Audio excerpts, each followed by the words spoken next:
You ever get into those stories, the ones that just kind of grab you and make you think, wow, I've never thought about it like that before? Oh, absolutely. Those hidden gems are what make exploring these topics so fascinating. Exactly.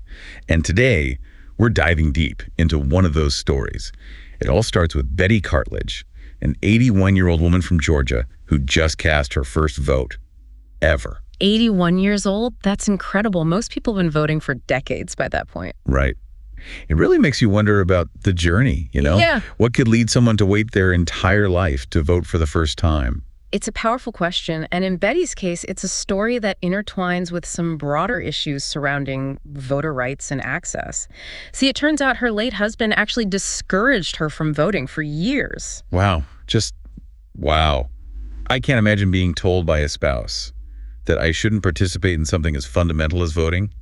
It's kind of punch in the gut, honestly, to think that sometimes these barriers aren't about laws or polling places, but something so personal, so ingrained in someone's life. You hit the nail on the head there. It's a stark reminder that everyone's experience is different, shaped by factors we might not even consider. And sadly, Betty's story isn't unique. Studies actually show that older women, especially in certain parts of the country, have historically been less likely to vote compared to other groups. It's a complex web of historical and social factors at play. It's heartbreaking to think about all those unheard voices, those who may have felt silenced or discouraged over the years.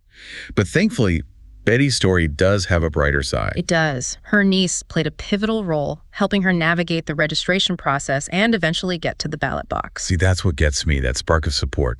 It's like those voter registration drives you see, the organizations working tirelessly to empower communities and break down those barriers, whether they're systemic hurdles or deeply personal ones. It's about meeting people where they are and saying, hey, your voice matters, and we're here to help you make it heard. It's about agency, isn't it?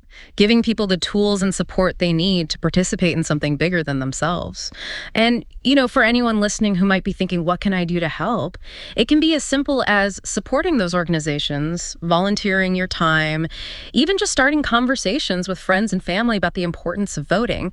Those small actions can create ripples. Absolutely, ripples of change. We found this story in Trending Talk Now, and they often highlight uplifting stories. But this one really opened my eyes to the complex challenges people face when it comes to something we often take for granted, the right to vote. It certainly has, and it leaves us with this lingering question. What other, less visible barriers might be preventing people from engaging in the democratic process, and how can we, as a society, work to dismantle them?